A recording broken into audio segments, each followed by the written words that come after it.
Hola, bienvenidos a una nueva presentación de la Cátedra de Electrotecnia 1 de la Facultad de Ingeniería de la Universidad Nacional de Mar del Plata. Yo soy el profesor ingeniero Gustavo Belliski y hoy vamos a hablar sobre métodos gráficos aplicados a la resolución de circuitos eléctricos.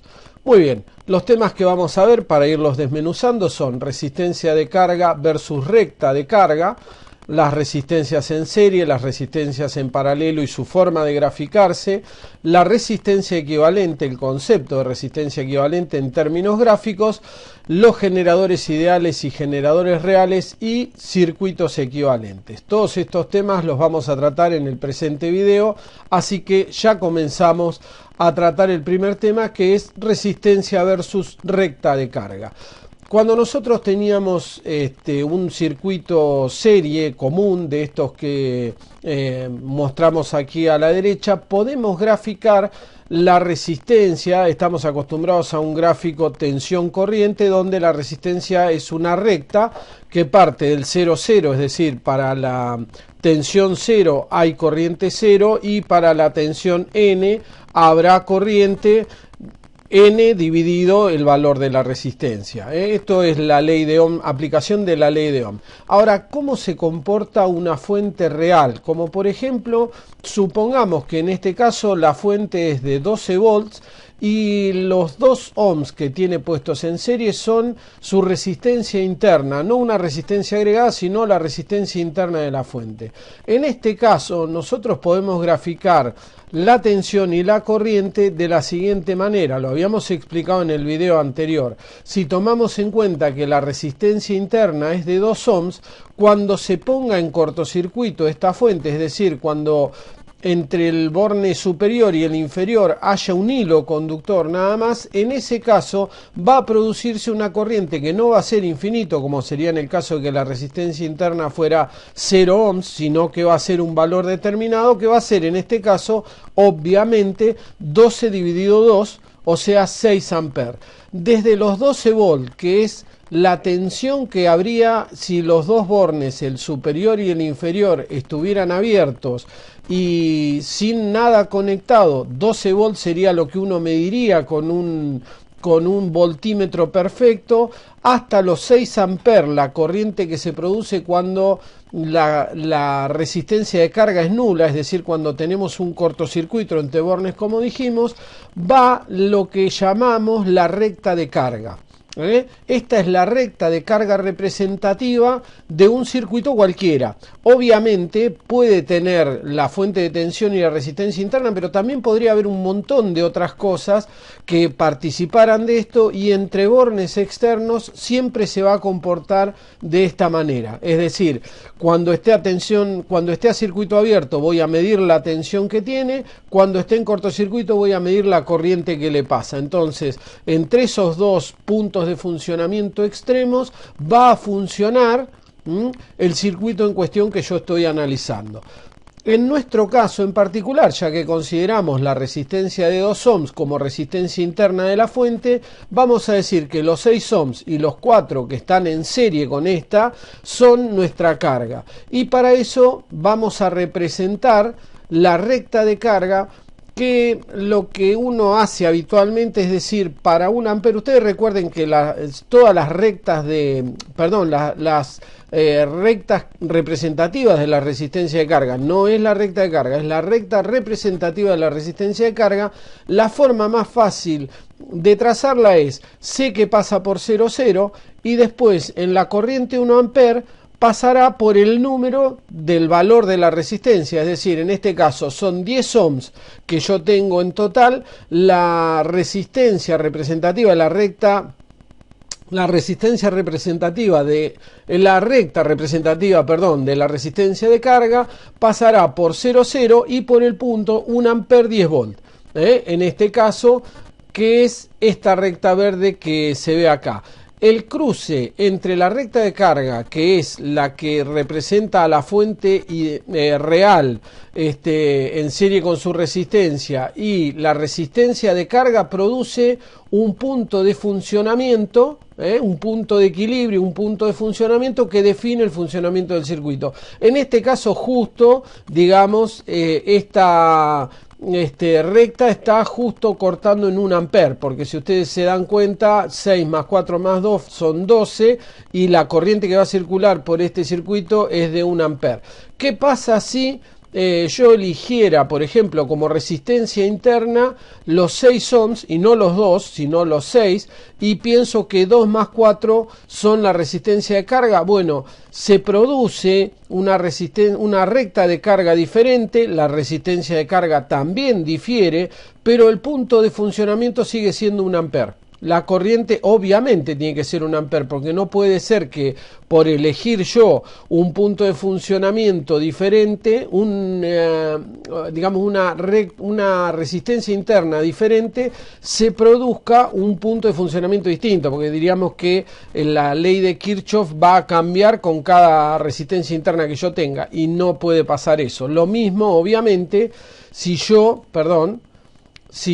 representara tomando la resistencia interna como la de 4 ohms y la resistencia de carga como las otras dos, 2 más 6, el punto de funcionamiento sigue siendo 1 ampere y no va a cambiar de ningún modo, ¿tá? Entonces, cualquier recta de carga que yo defina para el circuito, eligiendo cualquiera de estas resistencias como resistencia interna y después compenso eligiendo las restantes como resistencia de carga, va a producir el mismo punto de funcionamiento. Obviamente el punto de funcionamiento no tiene por qué cambiar en corriente. Si cambia en tensiones, y se los dejo como para que ustedes piensen dónde se están produciendo. Fíjense, es fácil de darse cuenta.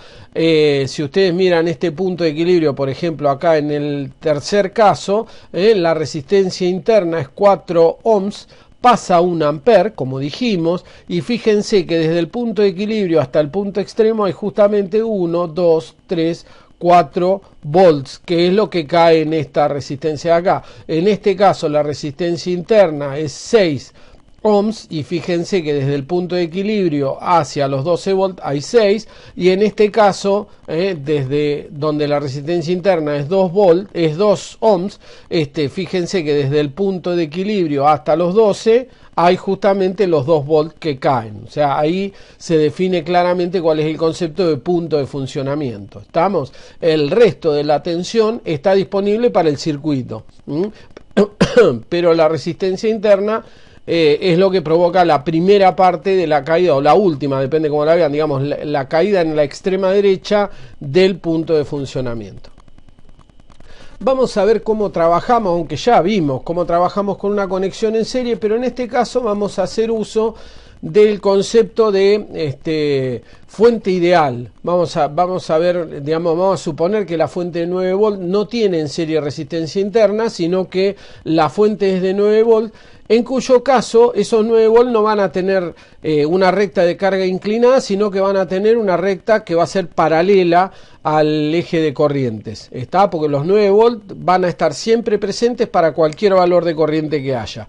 Entonces, definiendo esto de esta manera, podemos empezar a representar con nuestra línea de 1 ampere, por ejemplo, la recta de 3 ohms. Entonces, la recta de 3 ohms contamos 1, 2, 3. Como tengo 1 ampere, a 3 ohms le van a caer, si circula 1 ampere, le van a caer 3 volts. Así que la recta que representa la resistencia de 3 ohms va a pasar por 0, 0 y por 3, 1. ¿Sí? Y ya la estoy trazando. Lo mismo, por ejemplo, para la de 5 ohms. La de 5 ohms, que es R2 en nuestro caso, digamos, no tiene por qué tener ese número, pero la llamamos así, pasa por 5, 1. ¿Sí? La forma más fácil es trazo la recta en corriente paralela por 1 ampere, y de esa forma me voy guiando, y obviamente siguiendo el mismo método, la de 4 ohms va a estar en 4 ohms 1 ampere, 4 volts 1 ampere, y ahí va a estar la recta representativa de esta resistencia. ¿Cómo vamos a trabajar con estas tres resistencias? Lo que vamos a hacer ahora va a ser ver cuánto cae en tensión en cada una de las partes, ¿está? Entonces vamos a ver que para una corriente de 1 ampere, van a caer 3 volts, como dijimos, en la resistencia de 3 ohms. Para la de 4 van a caer 4 y para la del 5 van a caer 5. Es decir, en total va a haber una caída de 3 más 4 más 5, 12, 3 más 4 más 5, si bien digo 12 volts, que es, digamos, para calcular cuál es la recta representativa de la resistencia equivalente. Entonces, en este caso, para 12 volts, cruzo con 1 ampere y por ahí tengo la resistencia equivalente total de todo el circuito. ¿Y ahora qué hago? Lo voy a especializar en estos 9 volts y voy a salir por ahí para calcular mi corriente, que va a dar 0,75 amperes. ¿Se entiende el concepto? Es decir, lo que hago es acumular las caídas de tensión porque el circuito es en serie, los acumulo, veo dónde me da para mi corriente de 1 ampere siempre. Acá estoy trazando la recta de la resistencia, nada más. No es el punto de funcionamiento. El punto de funcionamiento, ¿dónde va a estar? En el cruce entre la recta equivalente de todas las resistencias que haya conectadas con la fuente de tensión, en este caso ideal, y hubiera sido con la recta de carga, si es que hubiera tenido resistencia interna, con la recta de carga, y ahí se definía el punto de funcionamiento. En este caso, como la tensión es ideal, el punto de funcionamiento lo define directamente el cruce entre estas dos, y ahí tengo la corriente que efectivamente circula. Para una conexión en paralelo, el concepto es similar, nada más que lo que voy a hacer va a ser acumular corrientes, no tensiones, ¿sí? Entonces, en principio vamos a trazar, como hicimos hoy, ¿se acuerdan? 1 ampere, y ahí paso la resistencia de 1 en 3,1, la resistencia de 4 ohm en 4,1 y la de 5 en 5,1. Y vamos a poner una tensión de 10 volts para ir acumulando. Esto es todo para trazar la resistencia equivalente, no hace a la alimentación que tenga el circuito, ¿sí? Solamente para trazar la resistencia equivalente. Entonces, supongo que la alimento con 10 volts y voy a calcular qué corriente producirían esos 10 volts sobre la resistencia 1, sobre la resistencia 3 en este caso, y sobre la resistencia 2. Estas son las corrientes individuales, y sub 1, y sub 13 y sub 2 en este caso, y sub 1, y sub 13 y sub 2. Las voy a acumular en corriente, es decir, la voy a poner una atrás de la otra porque esa es la corriente I total que va a entrar al paralelo. Voy a trazar una paralela y hacia ese punto voy a ir desde 0, 0 buscando la resistencia equivalente, que me da 1,276 ohms, que obviamente esto lo saqué por cálculo, pero la representación de esta recta no requería el cálculo, no requería hacer el cálculo. Yo puedo trabajar gráficamente sin ningún tipo de cálculos y llegar a una conclusión y medir en el último momento en un gráfico muy preciso, obviamente. Esto es solamente para tener una idea de cómo trabaja. Si yo tuviera que calcular valores de resistencias, de corrientes y de todo lo demás, tendría que ser muy preciso. Un ejemplo ahora, en lugar de alimentar con 10 volts, voy a alimentar, por ejemplo, con 5, subo por los 5 volts y salgo por la corriente que va a circular total, que va a ser 3,92, la mitad de esto que teníamos acá arriba, obviamente porque la tensión es la mitad. En eso no va a haber nunca ningún tipo de diferencia con las ecuaciones. Si yo quiero calcular la corriente por cada una de las ramas, simplemente me fijo de la tensión de alimentación hacia dónde me lleva el cálculo de corriente en el lado izquierdo del gráfico, sacando paralelas directamente, y ahí puedo calcular I1, I3 e I2, ¿sí?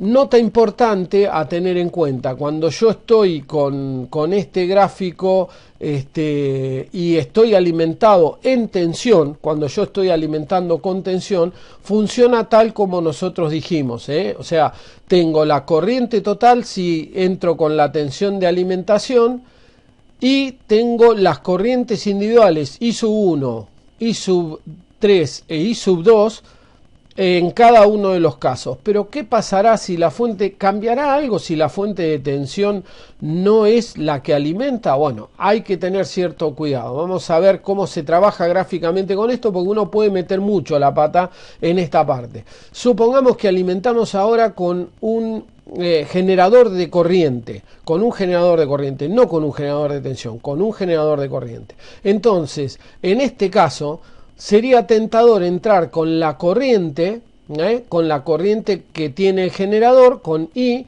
y entonces diríamos las corrientes particulares I sub 1, I sub 13, I sub 2 son donde se corta, o las tensiones, digamos, provocadas por la circulación de esta corriente sería estas caídas de tensión que tengo acá. ¿Qué es lo que estaría pasando si yo dijera esto? Entro con la corriente de mi generador y salgo con las tensiones sobre cada una de las resistencias. ¿Qué estaría mal?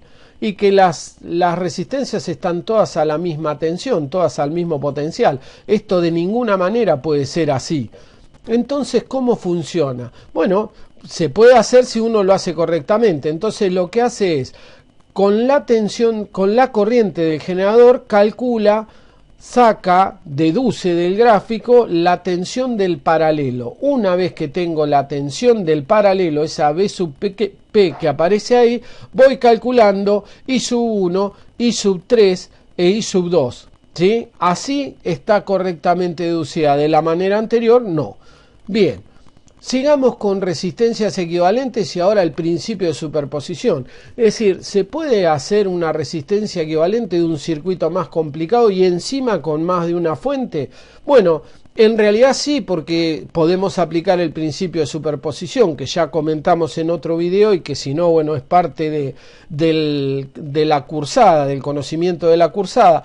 ¿Cómo aplicamos el principio de superposición en este caso? Supongamos que queremos calcular la corriente debido a la fuente de 10 volt que va a pasar por esta rama que está señalada ahí del lado derecho. Usamos el principio de superposición entonces y anulamos la otra fuente puenteándola, reemplazándola por un cortocircuito. Recuerden que el principio de superposición dice que la acción de la fuente sobre cada una de las partes del circuito es independiente una de la otra, así que si yo anulo la fuente, en el caso de una fuente de tensión la cortocircuito, en el caso de una fuente de corriente la abro, corriente 0 es una rama abierta, tensión 0 es una rama cerrada, la abro y entonces empiezo a mirar qué es lo que pasa. Vamos a representar lo que tenemos en un gráfico. Para eso usamos este gráfico que tenemos acá, donde vamos a representar en principio cada una de las rectas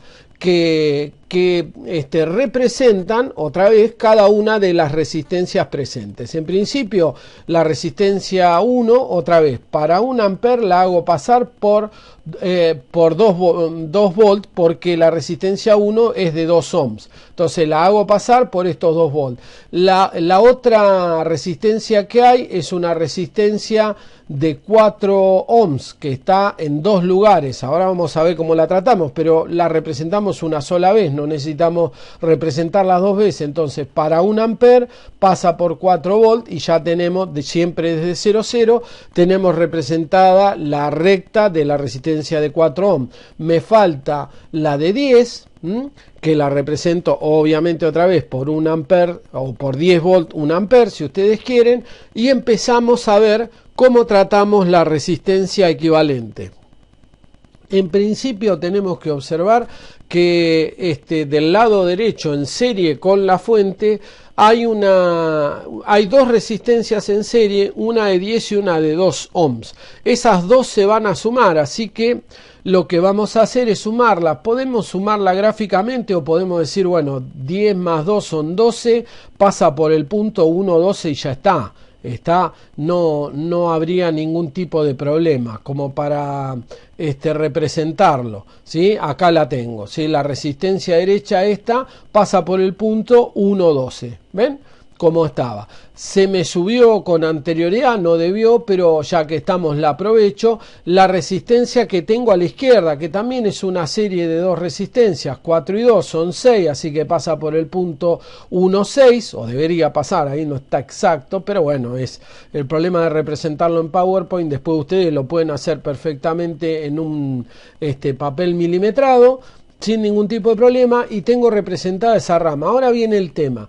¿Cómo están la resistencia esta de 6 ohms con la de 4? Bueno, están en paralelo. Tengo que hacer el tratamiento del paralelo. Para el tratamiento del paralelo lo que hago es decir, en la resistencia de 4, por la resistencia de 4 circula, hay 6 volt, digamos, para 6 volt van a circular esta cantidad de amperes, y lo que hago es acumularla en la resistencia que tengo en paralelo. Entonces la suma de las dos corrientes me va a dar la resistencia equivalente, y me queda que la resistencia del paralelo entre 6 y 4 me da una resistencia de 2,4 ohms. Fíjense, el valor es correcto porque 6 en paralelo con 4 tiene que ser más chica que la más chica de las dos del paralelo, o sea que tiene que ser menor que 4. Bueno, parece un valor absolutamente razonable. Ahora, si yo miro el resultado de todo este paralelo, me doy cuenta que está en serie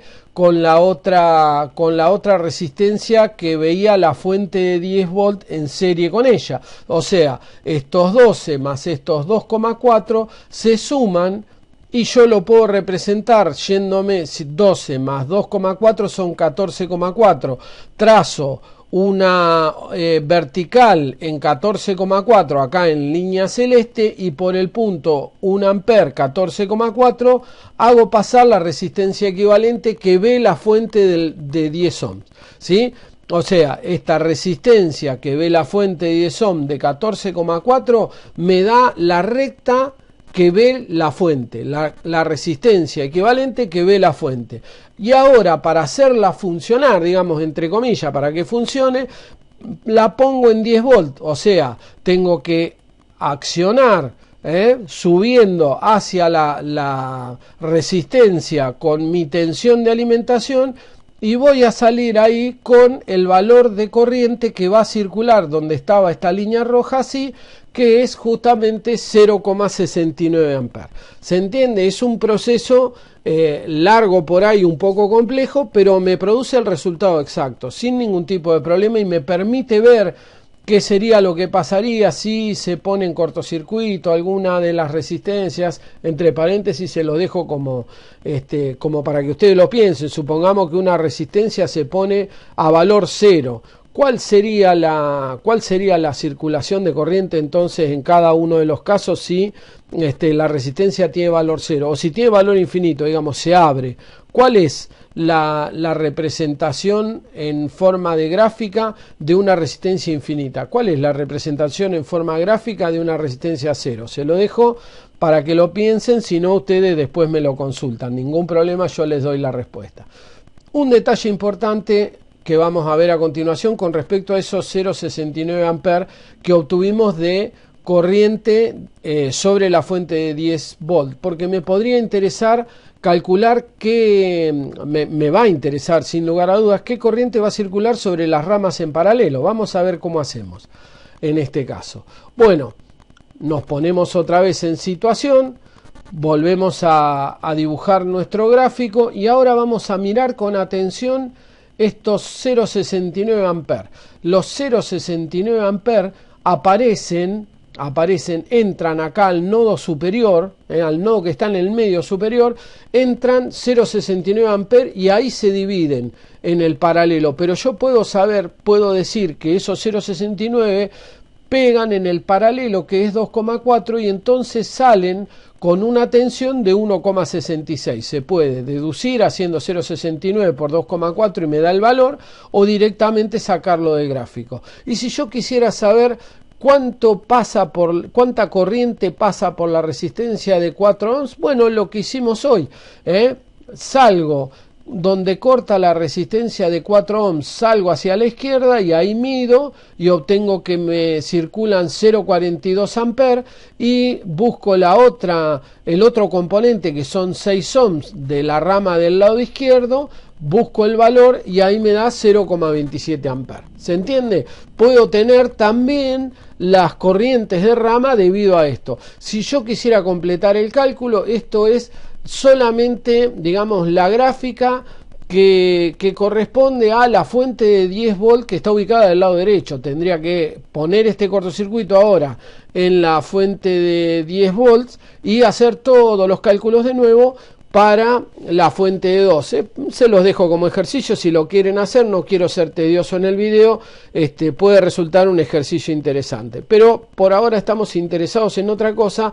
Vamos a ver un aspecto interesante que nos permite deducir la parte gráfica. Cuando nosotros veíamos al principio este circuito y representábamos su resistencia interna y la recta de carga pusimos y representamos a la resistencia de carga como una recta de 0 a 0 hasta el punto de funcionamiento y todo, una cosa que obvié decir es que este no es el único circuito que produce ese resultado.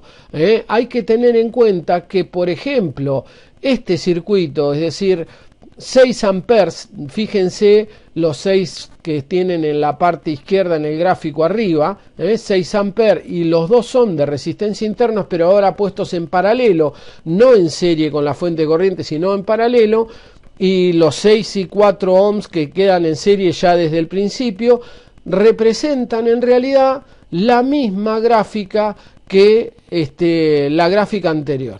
Así que en realidad lo que está pasando es que estos dos circuitos tienen la misma representación gráfica y por lo tanto son equivalentes. La condición de equivalencia que nos permite deducir esta situación de iguales gráficas, recta de carga, resistencia de carga, si la gráfica es la misma, los circuitos son equivalentes, la condición que se tiene que cumplir es que la corriente equivalente sea la tensión de la fuente de tensión dividido la resistencia interna irá en serie en el caso de una fuente de tensión y en paralelo en el caso de una fuente de corriente, y si quiero pasar desde la fuente de corriente hacia la fuente de tensión, lo que tengo que decir es que la fuente de tensión tiene que tener el valor de la corriente por la resistencia interna, la corriente de la fuente ideal, ¿sí?, por la resistencia interna, y así los dos circuitos tienen comportamiento